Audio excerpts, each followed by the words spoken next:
Peace and blessings, everyone. Peace and blessings to the universe. All praises go to the Most High. Ashe, Ashe, Ashe. If you're new to my channel, don't forget to like, share, comment, subscribe. I am Queen Ashe. So, it is not easy while you're trusting the process. If y'all think y'all been through something, always remember, this is why they say always remember, somebody's going through something worse. And me, that's typically the thoughts that I had to keep in my mind while I was going through my journey.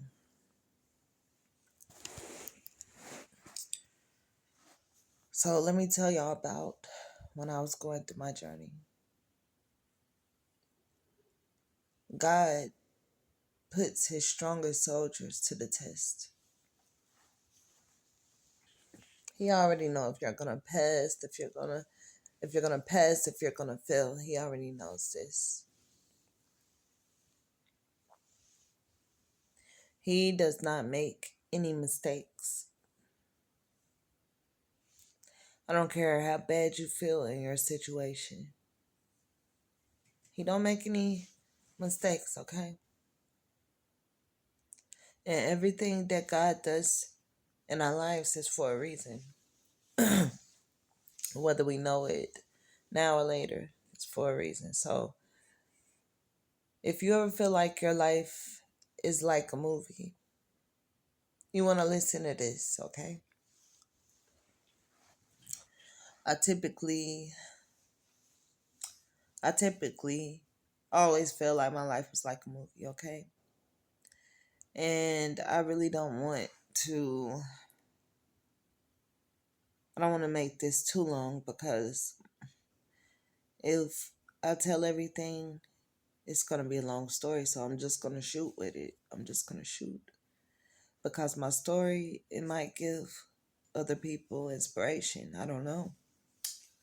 I just know that the spirit put it in me. I woke up and here I am now. Y'all know how it goes. It's not 3 a.m. yet, but it's getting close and I'm here about to give you another message. Okay, so my life. If you feel like your life is like a movie, if you feel like your life is like a movie, you might just be a chosen one.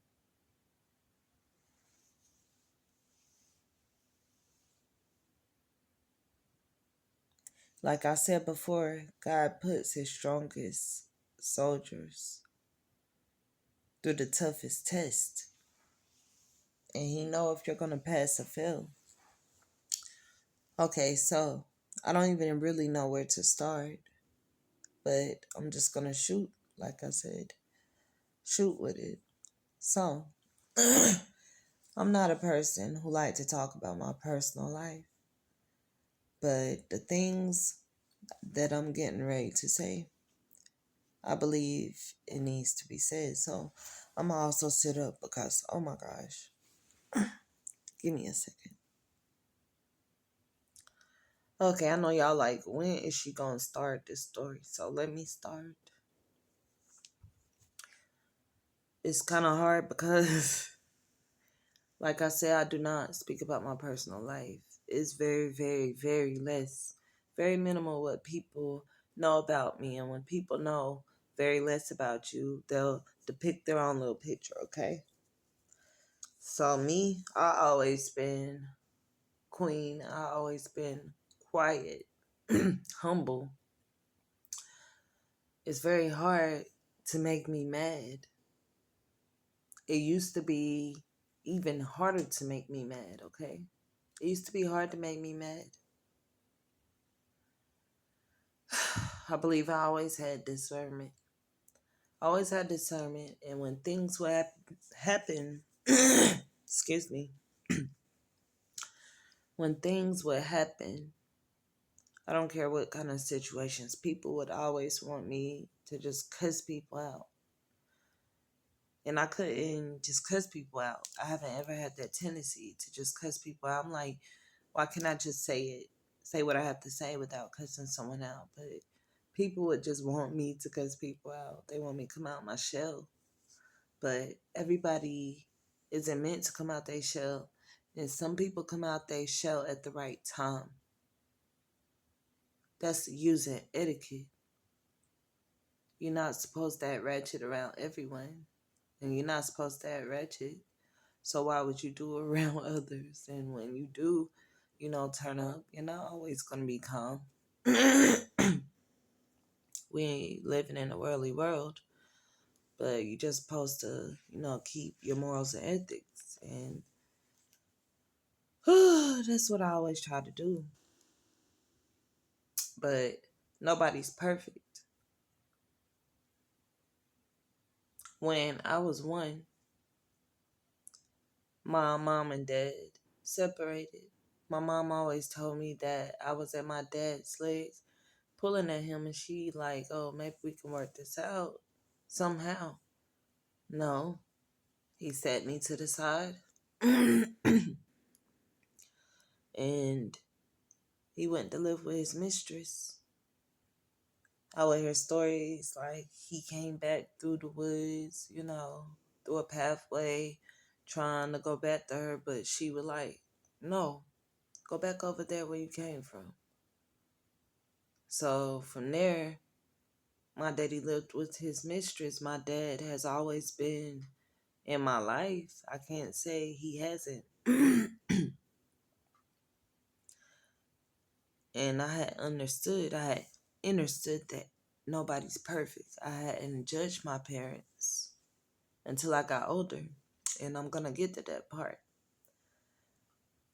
And no, we shouldn't judge. We shouldn't judge anyone, but you're going to see exactly what I'm talking about when I get to that part. So I grew up with my stepmom and my dad living together.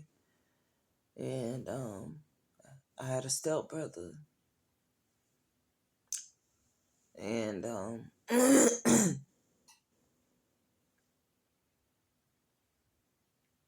and I had a half sister later. She came when I was around 6. My mom and dad got divorced when I was 9. And that's when my dad married my stepmom, which was his mistress. So I got that part out because I ain't ever like to talk about that. And I don't talk about that with people. I just don't. I used to be the type of person that just pushed things to the back of my head and I kept it pushing. So because my mom and dad was divorced, I had to go. It was custody battles, everything. You know how it goes when it's a bad divorce happening, okay? I was in between all that. I seen my parents fight. I seen my mama be a scorned woman. And yeah, I just seen people fight all the time. And my oldest sister, her and my stepmother, she was 10 years older than me. So she understood more than I did the situation, what was going on, because I was a baby growing up in it. I just looked at it like, oh, my dad and Darla.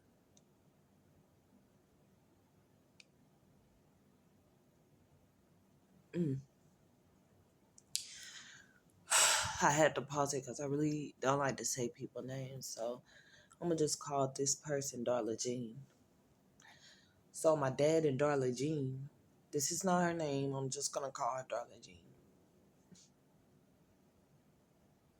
So Darla Jean and my dad, I'm like, okay, they stayed down the road. Yes, they stayed like, I'd say 7 minutes. You go down the road, go through what? One stoplight. We stayed in a small city below Charlotte. One stoplight, and then you hit the corner, hit another corner, and then you at my dad's house, okay? So my mom and me and my sis, we like my older sister, we didn't have it easy. my mom didn't get the help that she wanted, okay? My mom, she was a good provider, and sometimes my mom would have that childlike spirit. When I was coming up, she was happy, trying to be happy. We used to go, you know, we used to go to Carowinds like every freaking year. And by the time I was a teenager, I was tired of going to Carowinds, okay? But we used to go to Carowinds every year. And my mom was like, she worked a lot, but she would try to do things with us, okay? Like go to the mall or something here and there. I felt like when I got older, thinking that like she was just trying to keep her mind off things and trying to stay happy. But you have to do that shadow work, y'all know. I talk about that shadow work. You're not moving nowhere until you do that shadow work. You're stuck. So, anyway, so I would go over my dad's house every other weekend and like over the summertime and things like that. Holidays here and there. We swap out every year. And being a child, it felt so bad because I'm like, excuse me, y'all. I ain't been too long. Woke up. Still trying to get my voice right. But being a child, people don't. This is why I like to talk about. I like to teach my clients that I do have about co-parenting who reach out to me about things like that, because you have to live things to learn, right? So I lived and I learned. And I seen things with my own parents. They didn't keep us away from each other that I know of. But yeah, it was hard. I was the child in between, okay?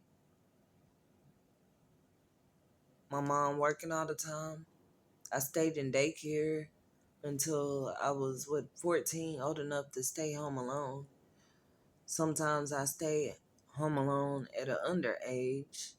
Shouldn't been home alone. Babysitting my little cousins, then get summer breaks, all kind of things. So I just took life as it went, as it came.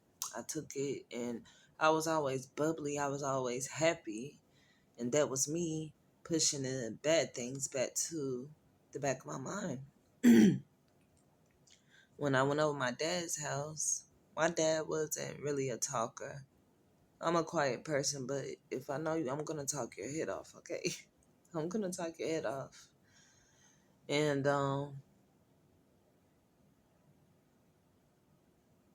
yeah, when I went over there, my dad watched TV, and I used to go and play in the room, and. And when I was real small, I remember we used to go see my grandma. We used to ride and see my grandma and everything. But as I got older, I felt like I became more distant from my parents because no one was attentive to me. By the time I became a teenager, I, I probably resented them. It's sad to say, but I probably resented them because I felt like nobody was there for me. And you can pretty much understand because I was a loner, and I was alone because I got my older sister that's 10 years older than me. She living her life. She act like I used to get on her nerves all the time, so whatever. But yeah, I couldn't ever reach out to her. How can you talk to people that always act like you get on their nerves? So that's when I started like sticking closer to my friends. And I was 14, going to team parties, 15 going to teen parties, 13, 14, 15. Okay, and we would go to the parties that was there in our city, have a good time dancing. That's all there was really to do there in that small city, okay? Unless we were going to the mall, and then we'll walk across the road, well, the highway. We'll walk across the highway and go to the movies. And that's all we had to do. And I was the type of teenager. I grabbed my phone. I'm like, I'll be back. Where are you going? I'm out. My mama called my phone. Where you going? I tell her where I'm going. You need to be careful. Call me. And that's it. 13, 14, 15, yes.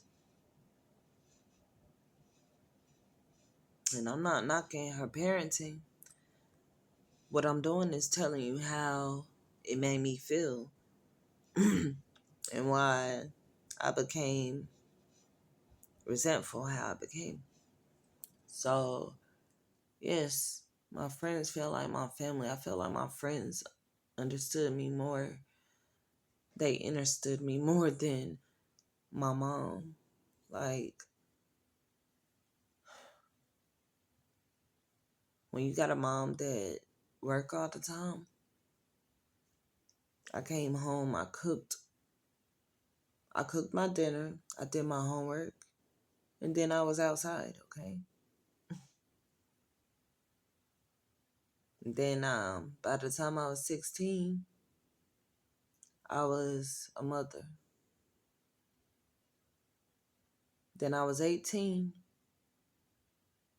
I was a mother for the second time, and my mom wasn't having it.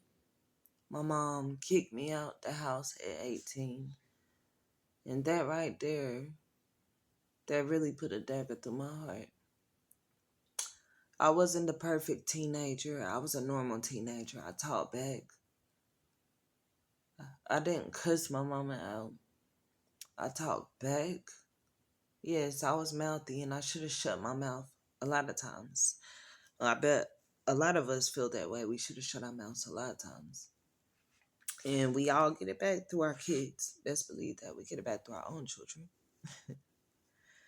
So when it happens, you just gotta take that. But yes, I was mouthy.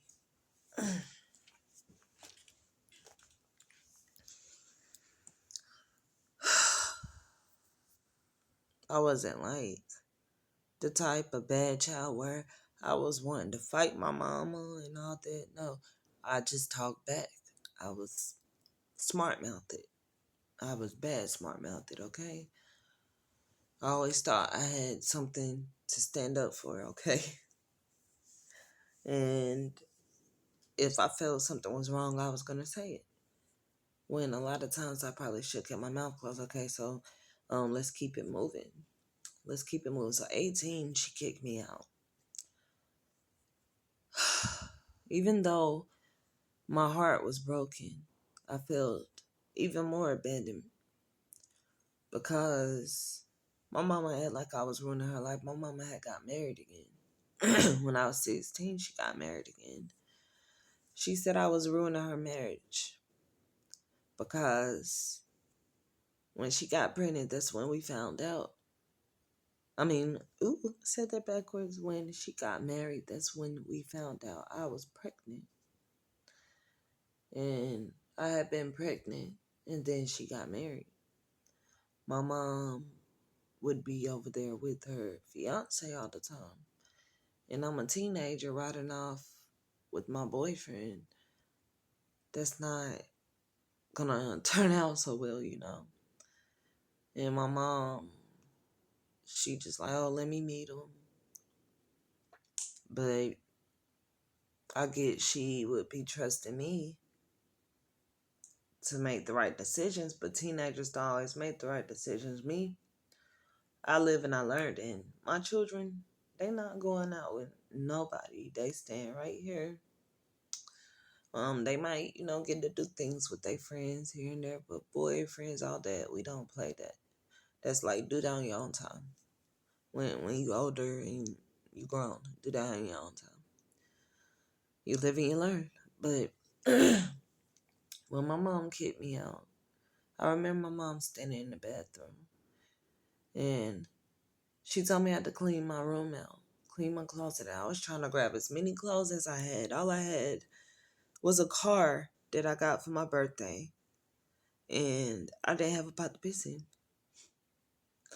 And I'm cleaning out everything out my closet. And she's like, baby, she said, I'm sorry, you gotta go. I ain't been so long got married. I'm enjoying my marriage. That's what she said to me. And it hurt and I cried. But it was like I made my bed, so I had to lay in it. I had to take that. Take that. Mm. But yes, I had to take that. Whew. Okay, so like I said, I do not talk about my personal life. It's very hard for me to do right now. But this might be, inspiration for someone.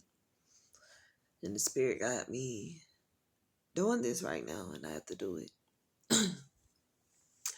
So yeah, she kicked me out. I didn't know where I was gonna go. God always made a way for me. And whew, being a teenager, even though you get pregnant by someone you don't always know if their family is gonna accept you in their home, okay? So I'm just a teenager in my vehicle. I went where I went.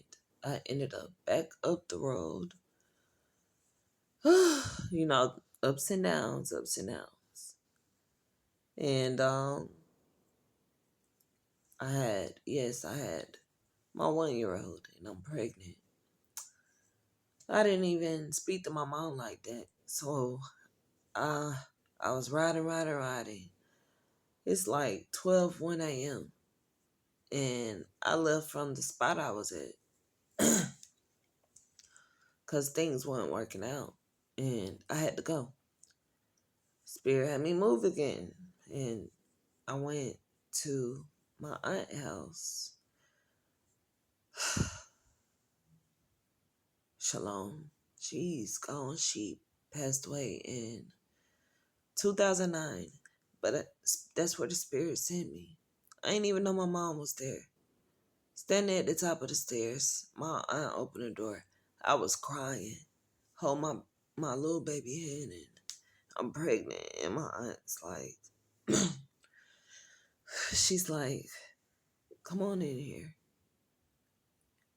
She said, my mom name, I'm getting ready to let her in because she's not going to be out here with the baby. So she let me in. And so from there, my mom worked really hard to get an apartment because the baby was coming a few months after that. And I remember sitting there in labor and not even knowing I was in labor. And so everyone met at the hospital. I was there by myself for a while because my mom was trying to get everything in the apartment. My aunt, she had heart problems. She couldn't stay at the hospital, couldn't stand the smell, dropped me off. Yeah, she dropped me off. And they kept asking me, are you by yourself? Is anybody coming? I'm like, yeah, people are coming. So I was there for hours and I was calling my kid's dad, and I wasn't getting through, but I left a message. I was like in the state where I'm like, I don't have time to worry. So I got to the hospital. Later, everybody came. And, yeah, I had the baby. So after that, me and my mom trying to fix our mother-daughter relationship, trying to work everything out. And, my kids' dad will come see the kids here and there. When he came, I say here and there because we didn't stay close. That's why. So he was coming every day, and my mom was like, don't have to come every day. So he tried not to come every day. So after that, my stepdad comes back. He didn't ever treat me bad. He didn't ever do anything bad to me. You know what I'm saying? So I didn't have anything against him. Yes, but other things happened. And they blamed me for situations that happened. And I couldn't blame them for blaming me. But I wouldn't have ever did the things that acquaintances did to them. Okay? But you gotta watch the company you keep, and you gotta watch who you also bring around your family. Okay? So, anyway, he came back. I'm working, trying to, take care of the kids, trying to do right. Still having challenges left and right, okay? Eventually, I moved to Concord. Okay, fast forward. I got married. And then we had our last child. I'm 23. I got these filthy clips inside of me.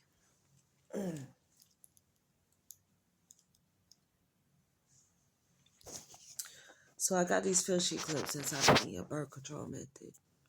And the reason I got it is because I wanted my tubes tied. But the doctor told me they did not tie tubes, okay? He told me they used a method called filthy clips, and I feel like I was scammed.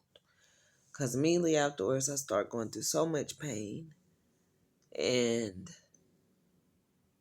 God works in mysterious ways. I went through so much pain, okay? For 4 years, I went through pain, and all the way, God had me all the way down till He was the only one who I had to turn to. And I called His name out, I asked for the truth.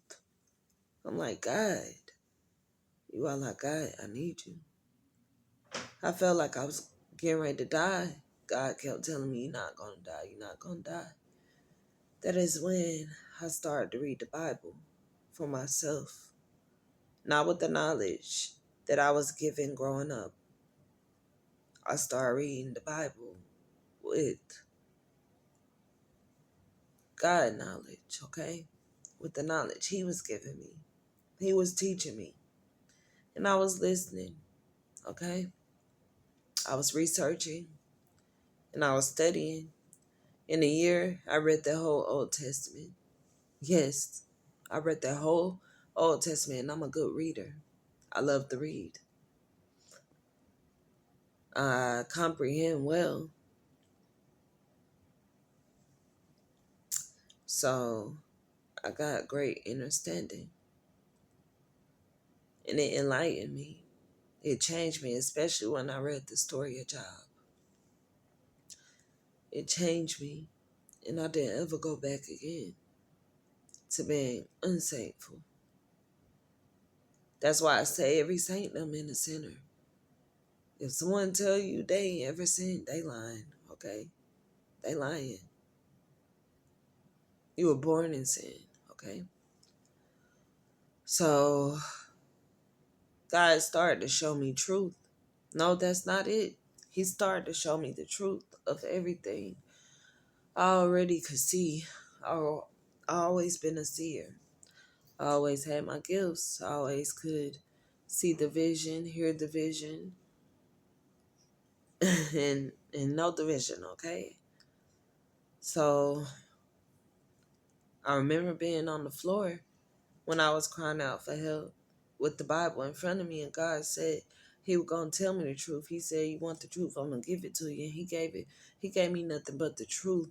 He showed me things that I didn't ever believe people could do to me. I would hear conversations. Yes, I would hear conversations of people on the phone. And when you're tapped in, this is just how God works. God is a mighty God. He is very powerful. You can hear God. What make you think that he can't put it in you to hear other things? Okay? Other things that he wants you to hear. So that's what I heard. I heard things people were saying about me. God was telling me, and that was his way of telling me. That was his way of talking to me. And I took it all in. God said, he showed me a casket. He said, your family will be shaking this casket. He showed me them shaking my casket. He said, and then the next day, they done forgot about you. Next 2 days, they out living life, done forgot about you. Then the third day, they out having fun, and they ain't thinking about you. And he said, that's why you gotta live. And that meant a lot to me because he had things to show me, and he showed me. He showed me people that I thought loved me, and they didn't love me. And after he showed me everything, he took me and my family on a journey. Yes, he took us on a long journey. And that journey felt awful. It felt awful. When God puts his foot down, you can't change the situation. Only God can change it. Okay? I went through a lot of hurt and pain.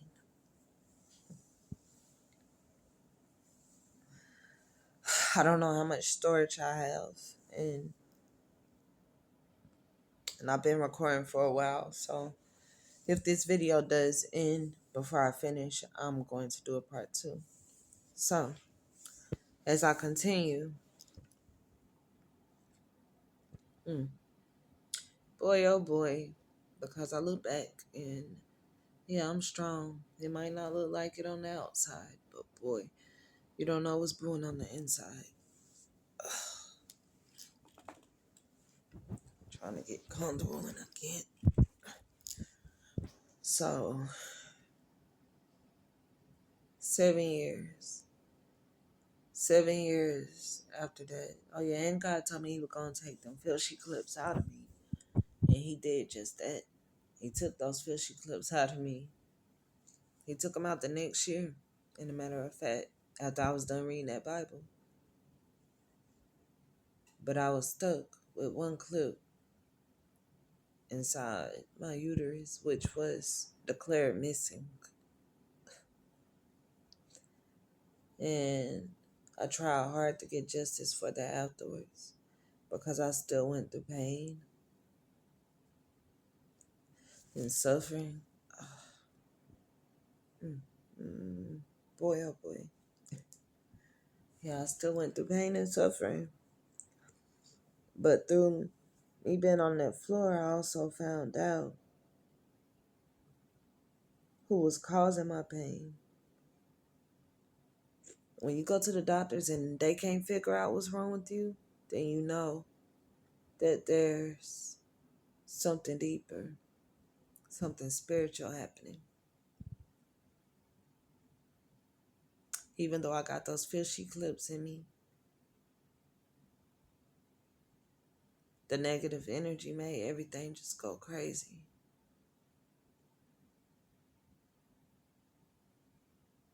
I couldn't even eat, y'all. I couldn't even eat. I was at the doctor like every week, going to the doctor. Them running tests on me. I lost over 60 pounds. And I was almost 200 pounds. By the time I got out my surgery, after them 4 years, I was 95 pounds. Oh no, I'm not lying. While I was on that floor talking to God, and he was showing me things, I found out people wanted to kill me, okay? Yes, they wanted to see me gone. all because of jealousy, hate, control. And that's why a lot of things was happening to me. That's why me and my husband would go through ups and downs and it felt like we couldn't get right.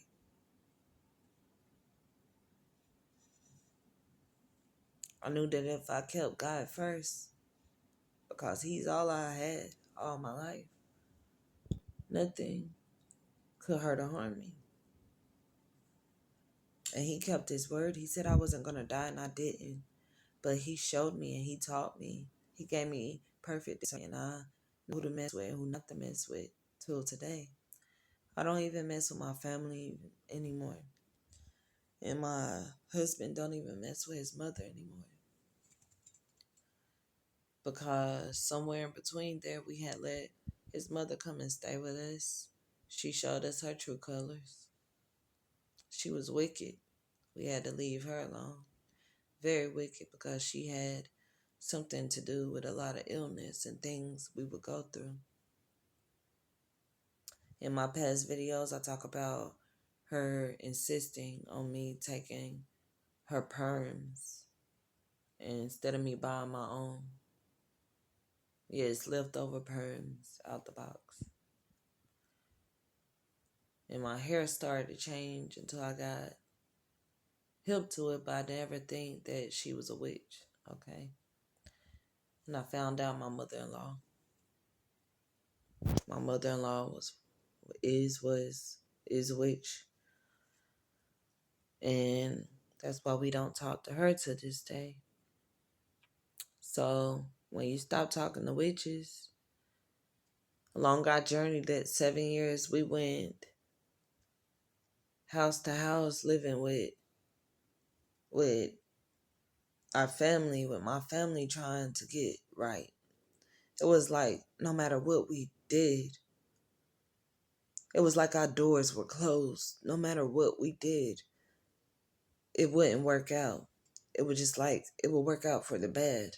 Bad at the bad, bad at the bad. I couldn't, and it's hard staying with people. And also me being gifted, how I'm gifted. I knew the thoughts of people. I knew how they were trying to get over on me. I knew how they were talking about me, and they're supposed to be my family. They're supposed to love me. I knew how they were plotting on us, trying to take our kids, trying to gain benefits just from taking our kids. And when you're low, that's when you'll find out people's true colors. That's when you'll find out who is against you and who is for you. Because we did. Especially when you have a hard time getting right. Because out of love, people gonna love you and be there for you regardless. They're not gonna want you to go somewhere. They're not gonna want you to go away. They're not gonna want you to just poof, be gone. They're gonna pray for you. They're not gonna gossip about other family members about you. They're gonna be there for you. And that's just how love goes. It's unconditional.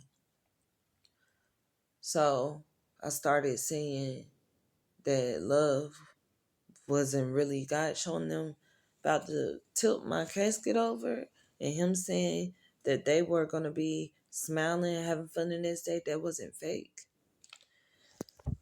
It wasn't fake.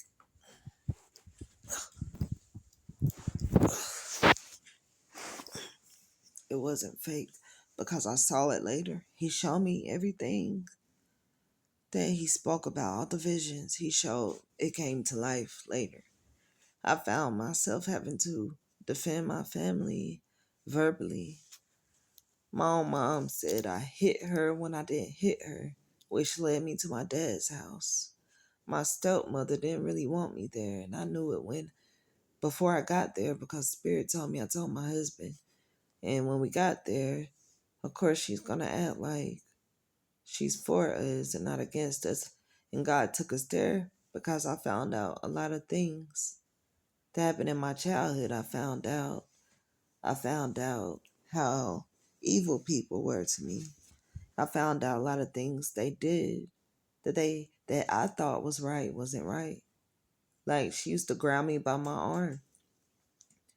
And it's like, why you grabbing me by my arm? When I got older, she tried to do that. I felt like a slave, and I'm not. I'm like, girl, I'm not your slave. You're not gonna grab me by my arm. I'm a grown woman. So I remember she took me in the room, and nothing had happened. And she's like, I can't believe you're gonna act like this after everything we did. I'm like, what happened?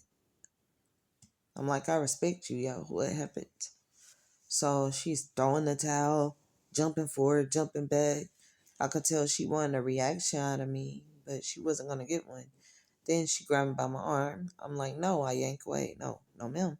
So she take me to the living room, try to grab me by my arm again. She's like, oh, pick these up, pick this up. Grab me by my arm. I jerk away. I'm like, come on now, don't grab my arm. You know, I'm grown. I have the right to tell you, don't grab my arm, please. Okay, next day, and this just how wickedness worked. The next day, my house sister's on the porch, and she's talking about I hit her mom. So from there, that didn't work. I found myself having to defend myself against my own stepmother, who I thought had loved me, but only really done did dirt. Would you believe she cut her own daughter's hair and then told my dad that I did it? I didn't ever vouch for that dollar, but she offered to pay me, and I'm like, no, I'm not gonna say I cut her hair. But she told him I cut her hair anyway. And I didn't find out until my house sister came to my house and I was grown years later. And I'm like, yeah, when your mom cut your hair, she like she's like, Queen, you cut my hair. I'm like, no I didn't. Your mom cut your hair. Mom said you cut my hair. So that be told, what's in the dark always come to the light.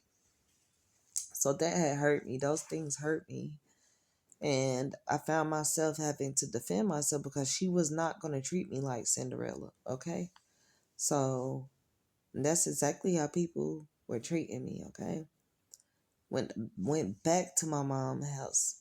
Oh, yeah. Went to my aunt's house.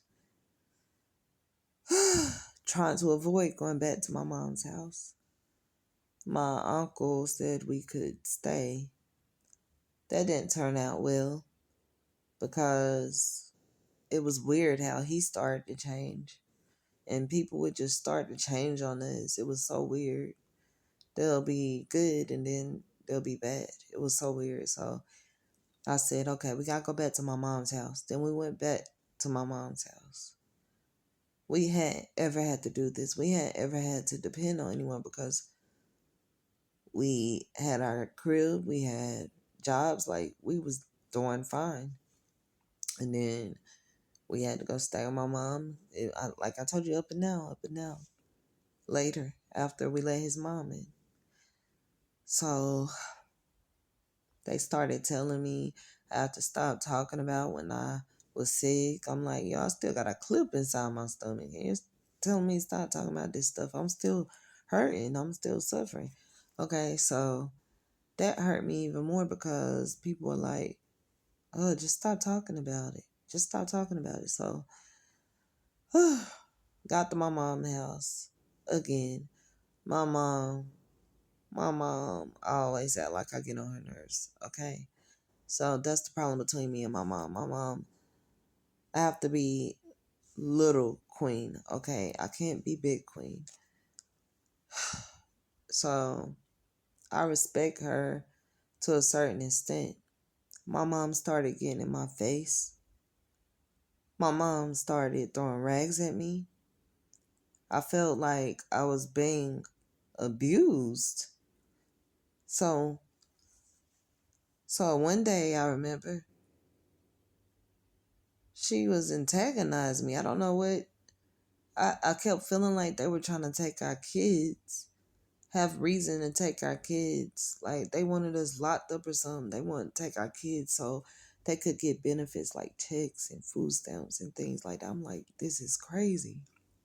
The people that I thought loved me, this is crazy. So my mom was sitting there. My husband had to call the police because she act like she wanted to attack me. And me, I'm not an aggressive person, but you put your hands on me now, it's a different story. Until then, I'm not an aggressive person. So I'm crying because I'm hurt more than anything. And they're like, oh, why you keep crying? Why you keep crying? I'm like, this is crazy. I may not have been perfect, but they went to the furthest extent to treat me bad, okay?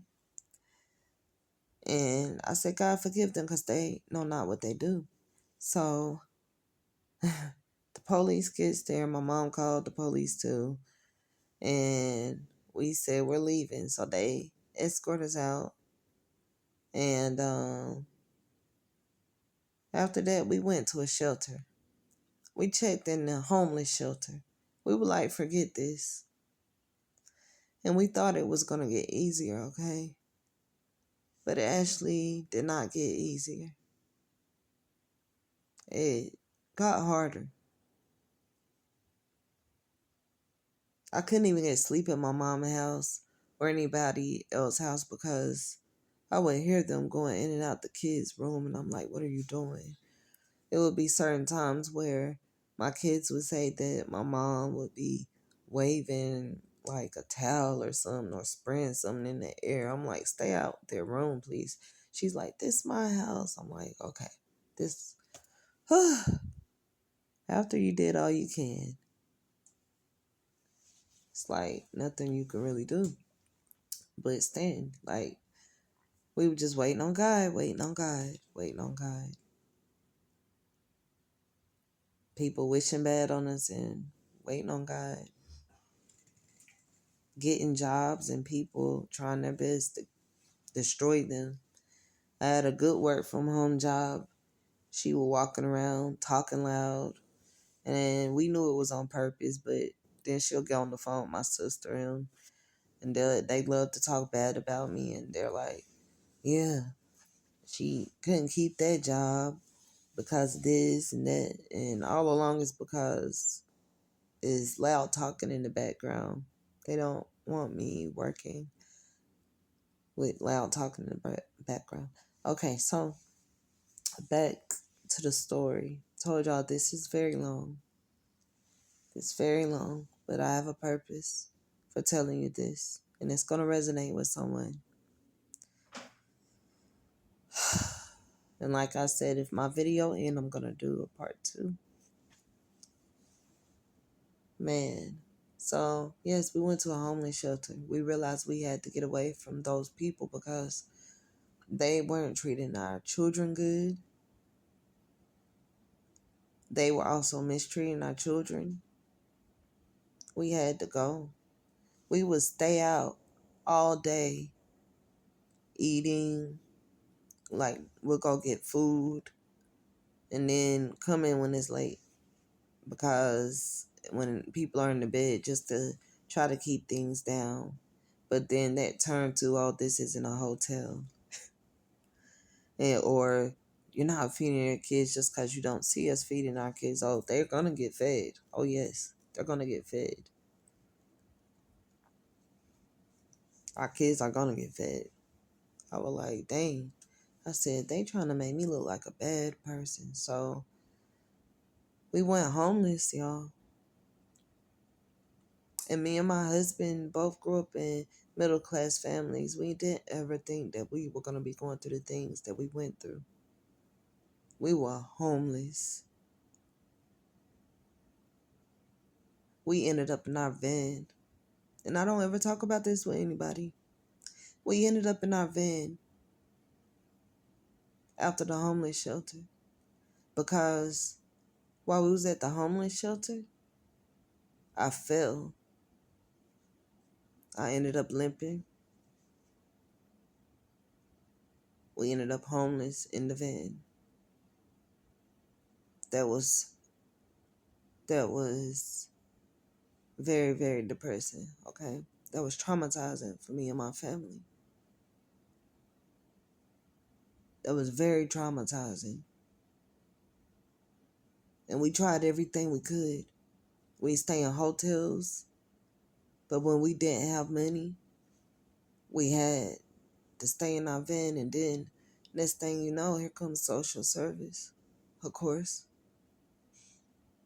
I don't even know how I can keep a straight face telling you this right now because it was so heartbreaking. And if it wasn't for the Most High who was on our side, no lie, God, God turned situations into miracles.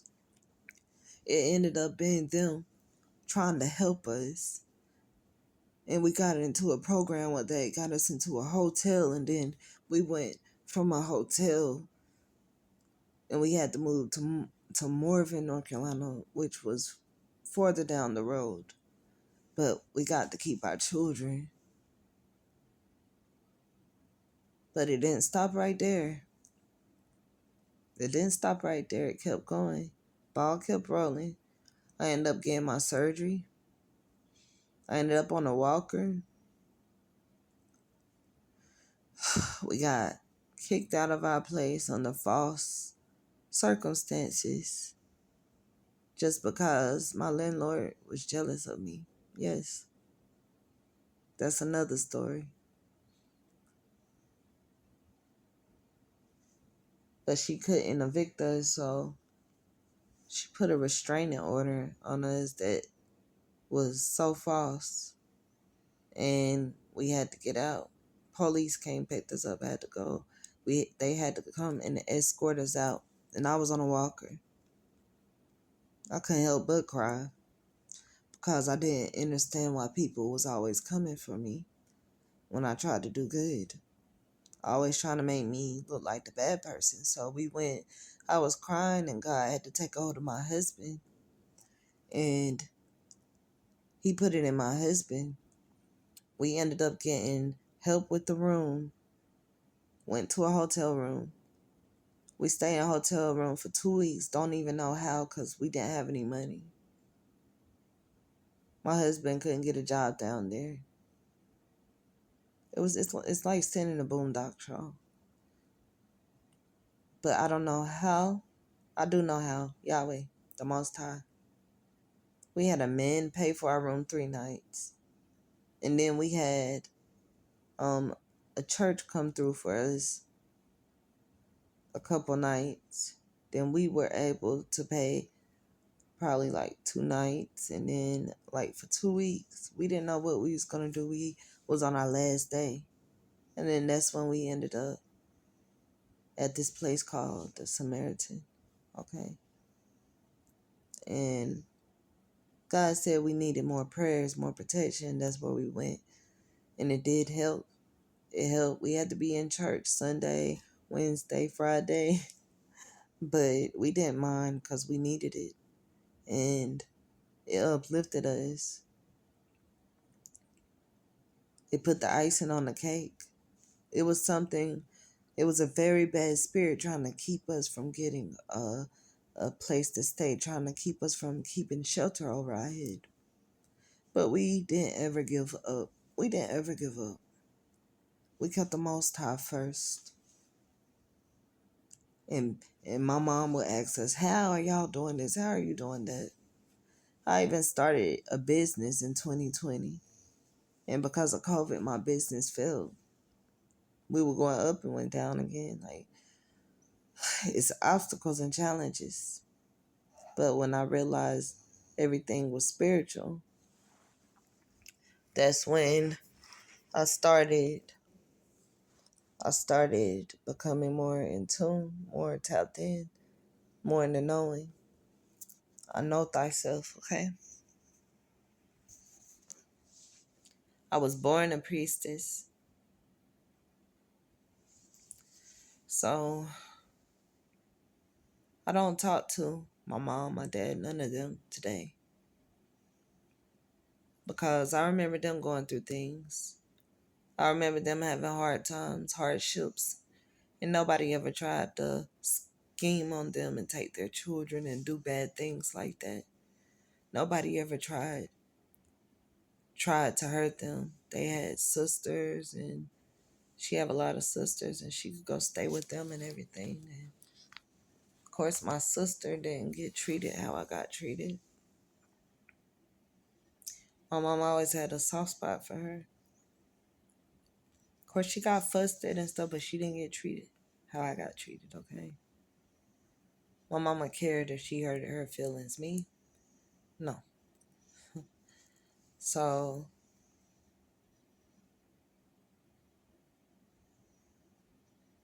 we ended up getting our own place, okay?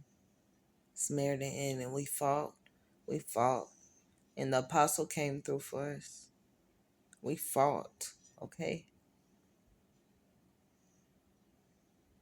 And I thank God for the apostle. I thank God he put it in the apostle because he helped us.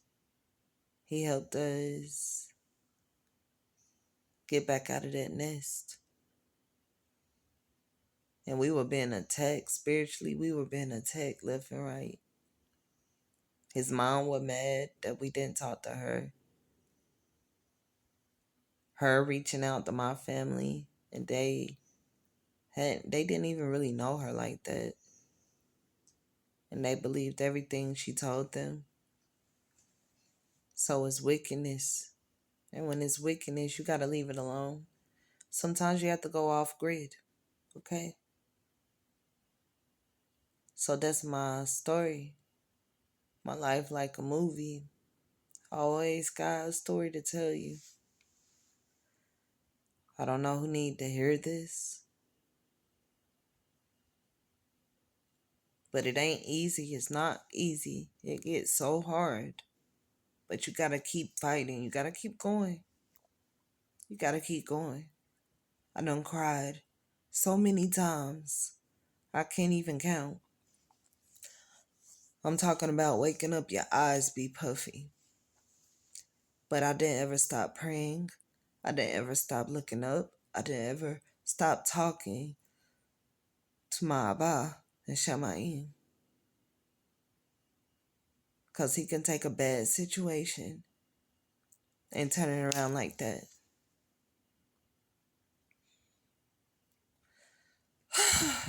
So that was my long story. Comment down below. Don't forget to like, share, comment, subscribe. I hope I didn't leave anything out. I am Queen. You have a great day. Ashe, ashe, ashe.